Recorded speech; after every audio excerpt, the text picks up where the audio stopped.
కలియుగం గురించి శ్రీకృష్ణుడు పాండవులకి చెప్తున్నప్పుడు ఆ మహాభారత కథని ఇప్పుడు ఎప్పటికీ ఎవరు విన్నా చాలా భయంకరంగా కనిపిస్తుంది. సరే, ఇప్పుడు మనం కూడా కలియుగంలో ఉన్నాము. సత్యయుగం, త్రేతాయుగం, ద్వాపరయుగం, కలియుగం. ఈ యుగాలలో అన్ని యుగాల కన్నా భయంకరమైనది కలియుగం. పురాతన గ్రంథాల్లో ఎంత శాపగ్రస్త గ్రంథంగా కలియుగంకి పేరు ఉంది. ధర్మం నశించి అధర్మం పెరిగే యుగం కలియుగం అని చెప్తారు. అయితే ఈ యుగంలో మనుషులు ఎలా ఉండబోతున్నారో శ్రీకృష్ణుడు ఆనాడు పాండవులకి 5 రకాల సలహాలను ఇచ్చాడు. ఇలా వారికి చెప్పిన మాటల గురించి నేడు చర్చించుకుందాం. కలియుగాన్ని అంతం చేయడానికి శ్రీకృష్ణుడు కలికి అవతారం ఎత్తి ద్రోహులని చంపేయడం జరుగుతుంది. ఇలా కలియుగం అనేది సమాప్తం అవుతుంది. శ్రీకృష్ణుడు కలియుగం గురించి చెప్పిన కొన్ని విషయాల గురించి నేడు మనం చర్చించుకుందాం. అయితే మహాభారత కాలం నాటి పంచ పాండవులకి ఎప్పుడు కూడా కలియుగం ఎలా ఉండబోతుందో తెలుసుకుందామని చాలా ఆతృత అనేది ఉండేది. అలా ఒకరోజు పాండవులు అందరూ కలిసి శ్రీకృష్ణుడి దగ్గరికి వెళ్ళారు. ఇక్కడ మనం ఒక చిన్న సంఘటన గురించి చెప్పుకుందాం. అయితే శ్రీకృష్ణుడు కలిసిన పాండవులు ఇలా అని అంటారు. అదేంటివి ఇప్పుడు తెలుసుకుందాం. ముందుగా పాండవులు శ్రీకృష్ణుడి దగ్గరికి వెళ్ళి కలియుగం ఎలా ఉండబోతుంది, కలియుగంలో మనుషుల ఆలోచన ప్రవర్తనలు ఎలా ఉంటాయి, మరియు కలియుగంలో మోక్షాన్ని ఎలా సంపాదించుకోవాలి అని శ్రీకృష్ణుడికి పాండవులు అడుగుతారు. అప్పుడు పాండవులు అందరూ కలిసి మాకు కలియుగం గురించి ఎంతో కొంత చెప్పమని పాండవులకి శ్రీకృష్ణుడిని అడుగుతారు. ఆ తర్వాత శ్రీకృష్ణుడి గురించి మనందరికీ తెలిసింది. నేరుగా సమాధానం చెప్పకుండా వారికి ఒక పనిని అప్పగిస్తాడు. అదేంటి అంటే పంచ పాండవులకి ఒక వనంలోకి వెళ్ళమని చెప్తాడు. అలా వెళ్ళినాక మీకు కలిగిన సంఘటనల గురించి నాకు చెప్పండి అని చెప్తాడు. అందరూ కూడా ఒక్కొక్క దిశ వైపు వెళ్తారు. అలా చెప్పినప్పుడు పాండవులకి శ్రీకృష్ణుడు ఏం చెప్తున్నాడో వాళ్ళకి అర్థం అనేది కాదు. అలా శ్రీకృష్ణుడు చెప్పిన విధముగానే అందరూ కూడా వనంలోకి వెళ్తారు. పాండవులు కూడా అందరూ ఒక్కొక్క దిక్కు వైపు వెళ్ళి శ్రీకృష్ణుడి దగ్గరికి వస్తారు. ముందుగా అందరూ మంచిగా వెళ్ళిన పాండవులు వచ్చేటప్పుడు చాలా దిగ్భ్రాంతితో, అలాగే ఏదో తెలియని సంఘటన కంటికి కనిపించినట్లు రావడంతో శ్రీకృష్ణుడు చూస్తాడు. అప్పుడు పాండవులు అందరూ కూడా శ్రీకృష్ణుడు దగ్గరికి వచ్చి వారికి కలిగిన ఒక్కొక్క సంఘటన గురించి చెప్తారు. అప్పుడు శ్రీకృష్ణుడు ఇలా అని అంటాడు. కలియుగం గురించి నేను మీకు 5 సత్యాలని చెప్తాను, కానీ ముందుగా మీరు వనంలో ఏం చూసి వచ్చారో చెప్పండి అని అంటాడు. ముందుగా యుధిష్ఠిరుడు తనకి కనిపించిన అనుభవాన్ని చెప్తాడు. వనంలో నాకు 2 తొండాలు ఉన్న ఏనుగు కనిపించింది అని చెప్తాడు. అప్పుడు యుధిష్ఠిరుడు ఇలా అని అంటాడు. మహాప్రభు, అసలు ఒక ఏనుగుకి 2 తొండాలు ఎలా ఉంటాయి? దీని వెనుక ఉన్న పరమాత్మాని మీరే చెప్పండి అని అంటాడు. అప్పుడు శ్రీకృష్ణుడు ఇలా అని సమాధానం ఇస్తాడు. కలియుగంలో మనుషులు 2 విధాలుగా ఉంటారు. మనుషులు ఒకటి అనుకుంటారు, కానీ బయటికి ఇంకోలా ఉంటారు. చూడడానికి ఎంతో అమాయకత్వంతో ఉంటారు, కానీ వారి మనసులో చాలా భయంకరమైన ఆలోచనలు ఉంటాయి. వారి అధికారమే చెల్లుబాటు అవుతుంది. సొంత వాళ్ళని కూడా మోసగిస్తూ ఉంటారు. ఒక మనిషిలో ఉండే మనసు 2 విధాలుగా ఉంటుంది.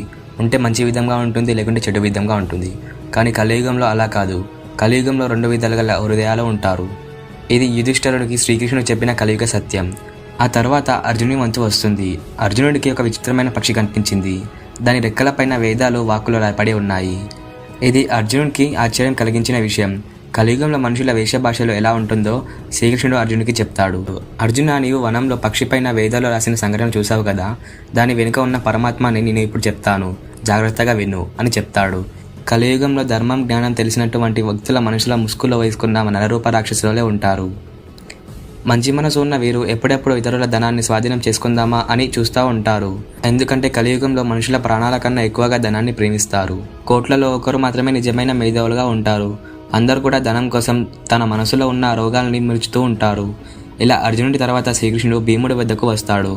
భీమా, నీకు వనంలో కలిగిన సంఘటన గురించి చెప్పు అని అంటాడు.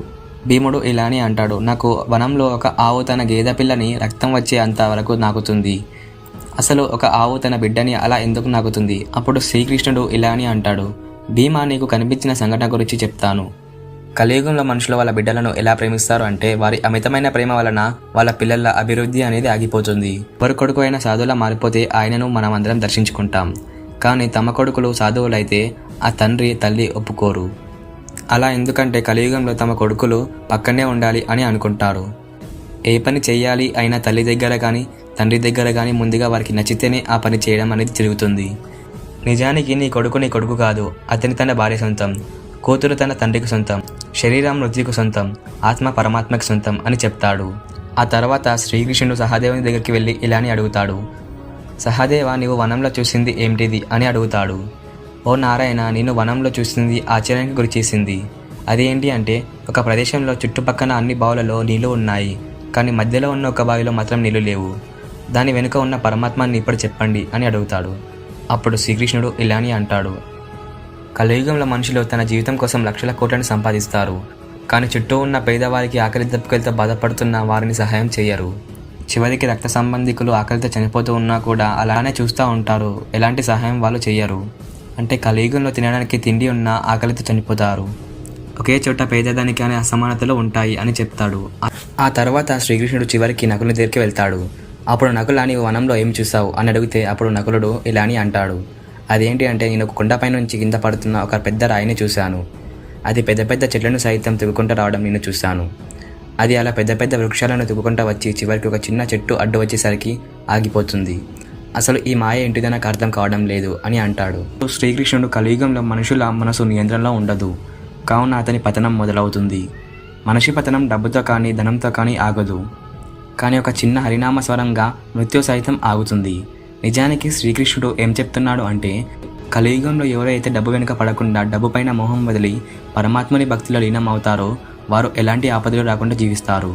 ఫ్రెండ్స్, మీరు నిజానికి ఒకసారి మన చుట్టూ ఉన్న పరిస్థితులను గమనిస్తే మన చుట్టూ ఉన్న అన్నీ కూడా శ్రీకృష్ణుడు పాండవులకి చెప్పినవే. మరి అతి సమీపంలోనే శ్రీకృష్ణుడు భూమిపైకి రాబోతున్నాడు అని కూడా మనం అర్థం చేసుకోవాలి. కాబట్టి శ్రీకృష్ణుడు చెప్పిన ఈ 5 సత్యాలని మనం ఆధారం చేసుకొని జీవించాలి. సో ఫ్రెండ్స్, ఈరోజు ఈ టాపిక్లో మీరు కలియుగం గురించి తెలుసుకోవడంలో ఎంత కొంత ఉపయోగపడింది అని అనుకుంటున్నాను. సో ఫ్రెండ్స్, వీడియోని లైక్ చేసి ఒక మంచి కామెంట్ రాసి సబ్స్క్రైబ్ చేసుకోండి. మరిన్ని వీడియోస్తో మీ ముందుంటాను. Bye friends.